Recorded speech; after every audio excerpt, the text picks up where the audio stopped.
Born in Cleveland, raised a hillbilly. What's your story? Welcome to the Hillbilly Justice on the School Bus podcast. Here's your host, Sarah Blossom Ware.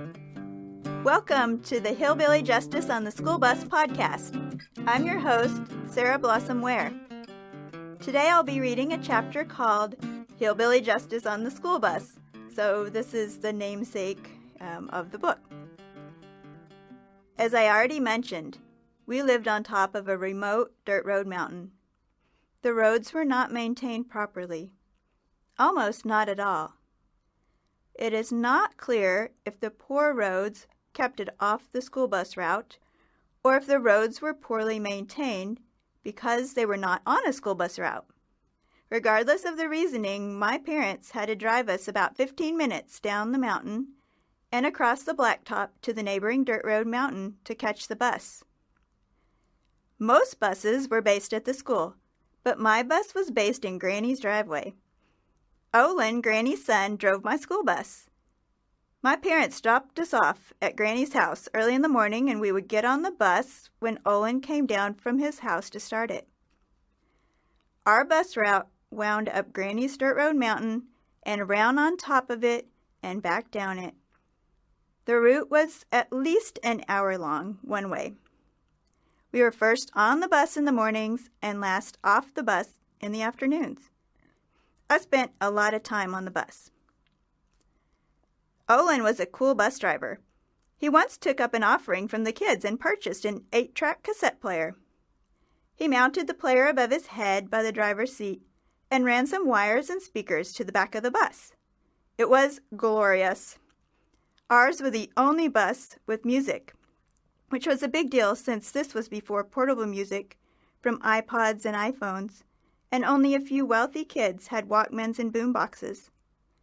I still associate a very limited subset of music to this time, namely Electric Avenue by Eddie Grant and pretty much every Eagles song ever available on 8-track at the time. Our school bus picked up kids from kindergarten through 12th grade, so there were plenty of characters of various ages. Olin had his mother's knack for keeping order. The youngest kids sat in the front and the oldest in the back. I really don't remember too many noteworthy incidences, except one. In addition to babysitting the four of us, Granny also sat for many other children off and on, including the two Joshes, Josh Pride and Little Josh. Despite their names, they were both around the same age and build. One particular day, the two Joshes started arguing and broke into a fist fight. Olin was yelling at them from the driver's seat to stop, but they continued. Well, Olin got fed up and brought the bus to a stop. He told the two Joshes to come to the front of the bus and face one another. He told Josh Pride to hit Little Josh just as hard as he could. Josh Pride grinned from ear to ear and did it. Little Josh started hollering and sobbing while Josh Pride continued to grin. Next, Olin told Little Josh to hit Josh Pride as hard as he could. You can bet Little Josh was happy to oblige, and he belted Josh Pride a good one. Both boys stood there, hunched over and crying in pain, in the front of the bus while we stared at them. Olin instructed the two Joshes to go and sit down, and they did.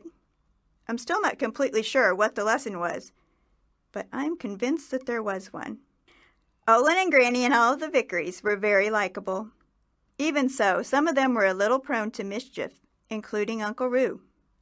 Roo was actually his middle name. His first name was, perhaps fittingly, Wiley. Josh Pride and his parents, Beth and Luther, eventually moved off our mountain, and Luther arranged for Uncle Roo to rent their trailer. So Uncle Roo moved from Granny's mountain to our mountain. This didn't last long. Uncle Roo ended up selling Luther's trailer to someone he met at the Shamrock Bar near Lincoln. He even went so far to help the guy move Luther's trailer off of the mountain.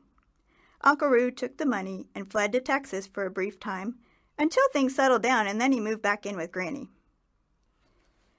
Hey, so thank you for listening again to the podcast. We have some new panel discussion members with us today to tell us all of their stories. I will go ahead and let you guys introduce yourselves. And so since this is the first time you're on the panel, then please introduce yourself first with your 6-word summary and then with some extended background information. Born in NYC, lived in Tennessee. So my name is Monica Tischler, Monica Lee Tischler. I was born and raised in New York City, grew up in the New York City area. When shortly after I married, I moved to Tennessee, lived in Tennessee for 10 years. Both of my children were born there, and I've lived in the Chicagoland area now for 20 years. I'm a professor at Benedictine University. Thank you. Youngest of 3, pursuing an MD. My name is Abdullah Baig, and I grew up in Niles, Illinois, and then I moved to Plainfield, Illinois, and I'm currently attending Benedictine University. Okay, thank you very much. So based around this chapter, which is what we like to do, is kind of talk about some different backgrounds. My first question to you would be based around Olin and his character, real-life character. So Olin was my school bus driver. He was also Granny's son, and we had a lot of fun on this school bus. But that memory stands out for me from this chapter is just the way he handled this situation with the 2 Joshes.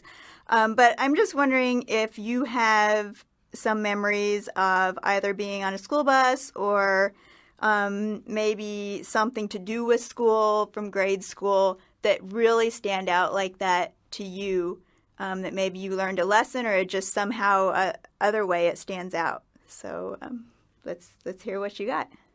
I specifically remember the first time I rode on a school bus.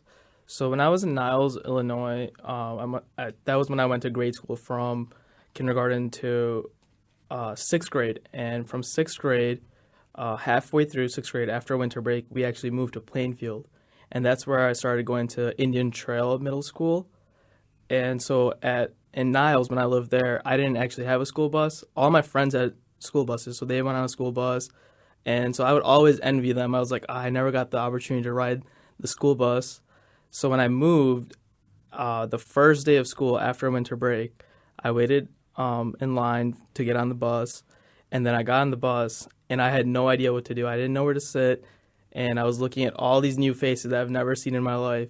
And it was very intimidating. And so I slowly tried to look for an open seat. And I scanned the area, and I ended up all the way to the back of the bus. And as a 6th grader, I kind of entered the older kids territory. So there was all these 8th graders, and then I just picked one seat all the way in the back of the bus.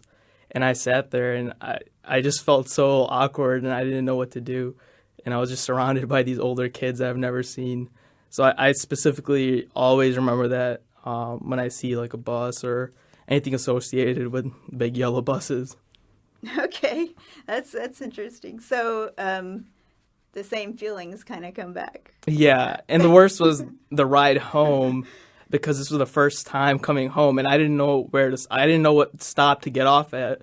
So I was just, the whole ride, I'm like, am I ever going to make it home? Because I didn't know what's going to happen. I didn't even know, am I going to be left on the bus for the remainder of the day? I didn't know what to do. So I was really, scared, and I was looking out the window to try to, spot my home. Because it was only a few weeks that we had moved there, so I didn't even remember specifically how my house looked like, everything. So that, the ride back was actually a lot more scary than the ride to school. So how'd you figure it out? I just asked one of the kids that I saw at my stop, because I knew if he was at my stop, he had to live close to me, and I was kind of just asked him where to get off, and I saw where he got off, and I eventually just kind of walked towards my house from there. You made it. Yeah, I made it. Good. Did you eventually find people to sit with? Actually, one of the kids that sat in the back, he looked older, but he was actually in my grade, and he was in one of my classes. So eventually, I did make friends with him.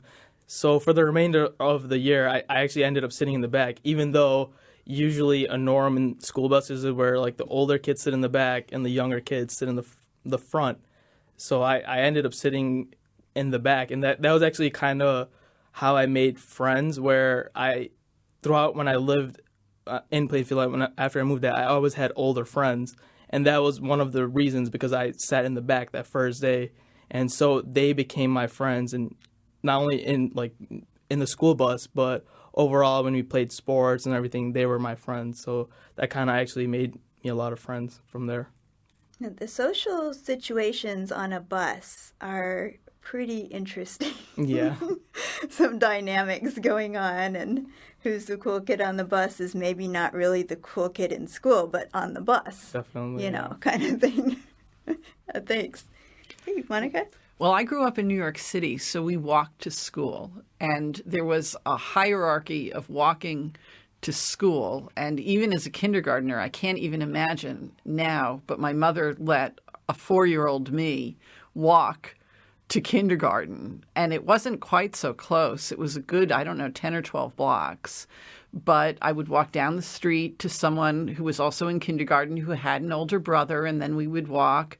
And then one of the kindergarten moms would come and pick us up with I had a younger brother, so she always had my brother in the stroller to walk us back home because kindergarten was only half day.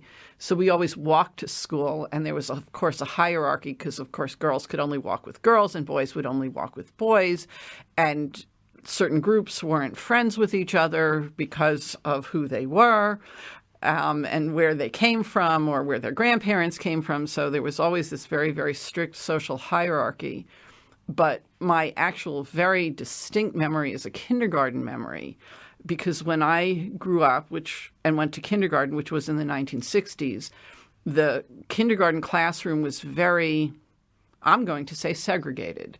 The girls played with the dolls, and the house, the dollhouse, and there were trucks and other kinds of things that the boys played with in the boy corner. And in between was sort of creative stuff that no one ever used. And I remember being incredibly envious of the toys that the boys got to play with, because I was not a big baby doll kind of a girl. And of course, for almost all of kindergarten, I had to play with those stupid baby dolls because that was in the corner where the girls went. And we had a substitute teacher, almost at the end of the school year, because Mrs. Harris, who was Mrs. Harris, wouldn't, and it was very proper. And she, of course, would never let us go wherever we wanted. Mrs. Harris was gone. And so we had some other teacher who, whatever she was, just for the day. And she let us go wherever we wanted. And I got to go over to the trucks. And then I didn't know what to do. I didn't know the social norms of the trucks. And so I remember just sitting there looking at them and not playing with them. But I remember being envious. And then when I got to them, sort of like you guiding on the school bus, Abdullah, I didn't know what to do with all those trucks. But they were really quite nice. So did you ever try to cross over with Mrs. Harris there, or it was just understood? No, there is no way. There was no way that you would cross over with Mrs. Harris. This is, again, in the 1960s when all of the moms were wearing short skirts and colorful kinds of things. And Mrs. Harris had heavy stockings, orthopedic shoes, and her dresses were down below her knees with her hair in a bun. And she was very, very harsh. So there we were. That was it. So did you feel safe walking to school at that age, or did you not think about it because you were too young about other potential dangers or anything like that? I don't think that we even thought about that. And maybe New York City in the 60s was perhaps a little bit different than it would be now, but no one thought about that. Now, of course, my mother did not I started school at 4. My mother did not let me come home by myself, but all the other kids were walking to school. And so I was walking to school with all the other kids, and that was fine. And actually, by the end of kindergarten, I was walking home at 5 by myself. It was a good 12 blocks because I looked it up because I knew we were going to have this podcast. And I was walking home, and no one seemed to worry about it. And there were people who would sort of look out for you in the neighborhood. Yeah. That's when we were in the Netherlands, my daughter was 5 when we moved there. And so she went right into the Dutch school system, but it was expected that they ride their bikes. And some of them rode by themselves also to school. I mean, this is, now even, but in the Netherlands. And it was just, it just floored me all the time to think, wow, my husband would go with her. But there were kids that just rode themselves, and they actually sometimes got hit by cars. You would, that was really what we worried about. And mostly it was very small streets that I had to cross. And at the larger streets, there were crossing guards, so that we didn't have to learn how to do the lights. Yeah, that's really young. It's very interesting because recently on Netflix I saw a documentary of it was different students in different countries going to school. And so they showed one based in Africa, one in somewhere in the Middle East. And each of the students, they had about like a 4-hour trip to school. And so either they walked it or they rode their bikes, but it was like a journey for them. And the one in Africa, it was these two it was actually a boy and his younger sister. And they had a 4-hour walk through like the African like desert type of thing to get to school. And so it was kind of funny because on the way they encountered elephants, they encountered giraffes.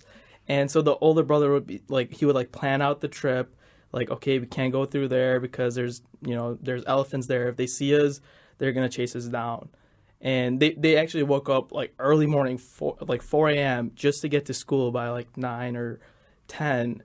And so I thought to myself, would I really want to go to school if I had that long of a trip? So it shows like, at least in their case, it showed how like they really wanted education, and that's like interesting. So that's like a motivator to go through that stuff. And some people I don't think are built for that. Yeah, that's interesting. In Arkansas, what I'm thinking of is some people they want to avoid getting chased down by cows, but an elephant takes it to a whole new level. Actually, if you're wanting to avoid that, I also was thinking of, we were just talking about there's this kind of social hierarchy on a bus, but I didn't understand it would also be walking. Oh my goodness! To school. Where I grew up, there was this huge divide, and I didn't understand it until much, much later. But the Irish Catholics on our block didn't talk to the Italian Catholics on our block, period. And so my brother's best friend was Jimmy Conroy, Irish. My best friend was Jane Sciano, Italian. And so I could walk with my brother and Jimmy, or I could walk with Jane. But we couldn't walk together. And so I grew up thinking that there are 3 types of people: Irish, Italian, and then everybody else. And we were part of the everybody else. Because you could go with either. I could go with either, because we were neither of those. And I could go with either of those groups, and those groups did not mix. Wow. And we were on a parish border, and so they went to different churches. It was really this huge divide. And so I grew up with a group. My other group was black and white and brown and every other flavor of religion that there would be, because we were not Irish or Italian. Well, that's actually to your advantage then, because you could have more friends. Yes. Well, I mean, I only had friends, really, 60s, I only had friends who were girls who were about my own age. So there's a limited number of that on the block, but still.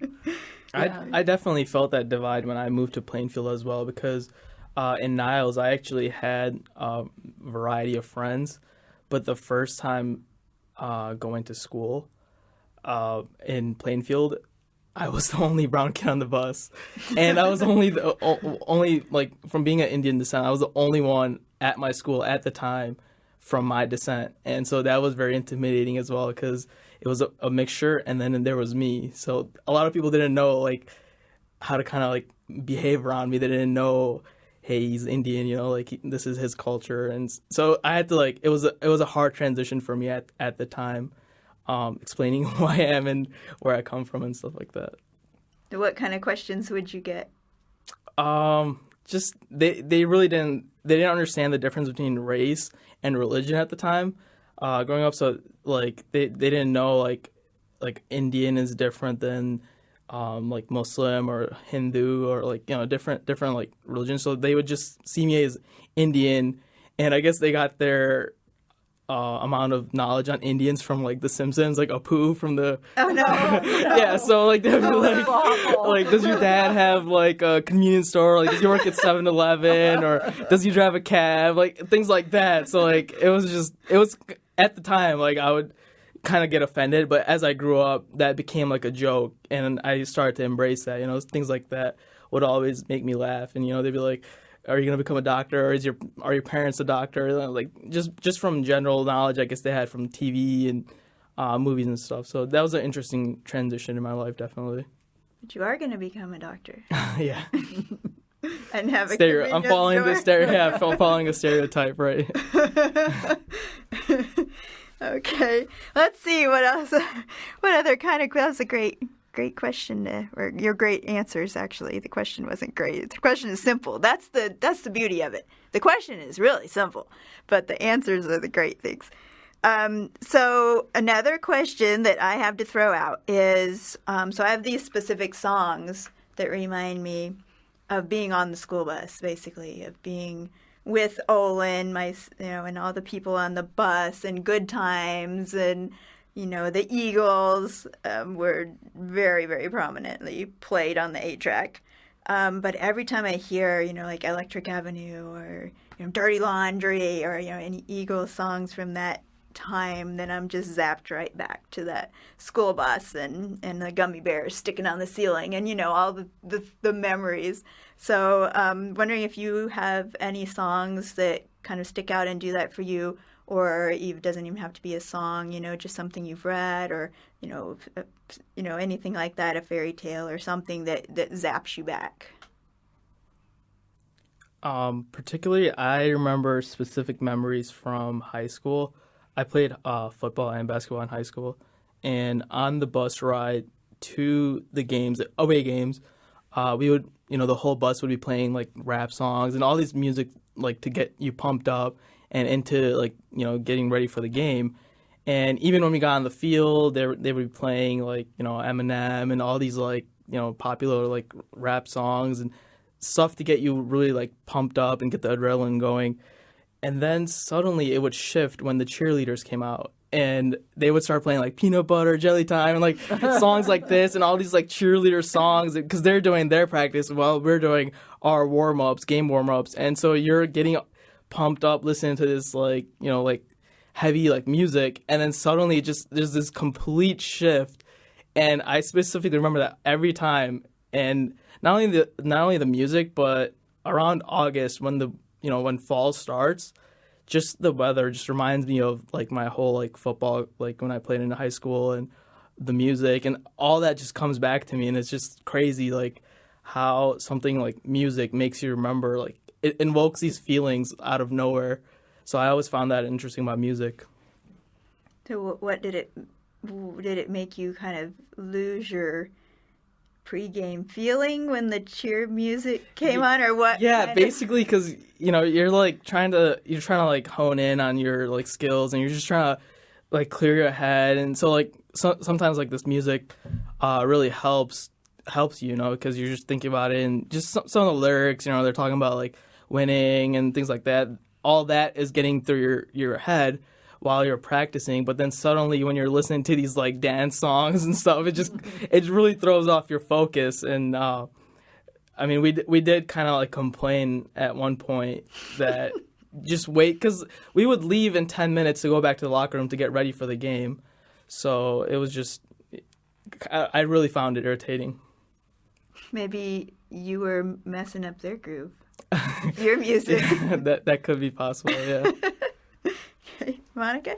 Well, I grew up as a total nerd in a family that didn't really listen to a lot of popular music, although my friends all listened to popular music, and I was so jealous of my friends whose parents let them have Beatles records and Bobby Sherman records and David Cassidy records.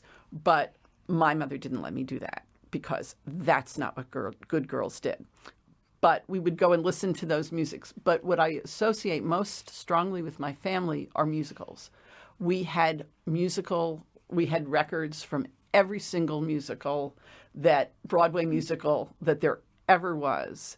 And now if I go to a musical, or my husband and I sometimes will go and see a Gilbert and Sullivan production, I think of my grandparents, because they were the ones who would play and sing with us, sing all the words to the musicals, all the words to all of the lyrics of all of the songs. And so I think of that. I think of dancing around the living room with my grandfather and my brother and just dancing to all of these lyrics, which was really fun. And the best part about it is when I was in graduate school, there was a trivia program on the radio, at the local university radio, and I would call in to the point where they wouldn't let me win anymore, and I was always getting movie tickets because I could spot that musical. I would know those lyrics. I would know what they were. So, and that's something actually that I've given to my kids. So we would go to shows as much as we could. Oh, you go to the live shows and you have the musical stuff we don't have a record player anymore, but yeah we would listen to it. It's a different kind of musical memory. No, but that's good. That's really awesome. That did you try to like enact the musicals too, or you just sometimes poorly? Abdullah's heard me sing. It's poorly. It's poorly. I liked it in class when she sang. It stuck with me. You sang? Yeah. Oh. Yeah, I sang a song about mine eyes have seen the glory of the respiratory chains. Nice. Every mitochondrion and intrinsic to membranes. It's not original with me, but yes, I can sing about metabolism. We have a lot in common. I don't think I've ever done that in class, but yeah, it's worth thinking about. It's going to happen, right? It may happen now, yes. Inspiration. Right. So when I was in high school, my freshman year, I tried out for the musical, and they said, don't come back. Okay, well, and believe it or not, I think we're basically out of time for this podcast, which it goes by so fast because I love hearing you guys' stories. Thank you again, Abdullah and Monica. We're out of time for today, but tune in next time to hear about yard apes out yonder. Until then, dream big and have fun.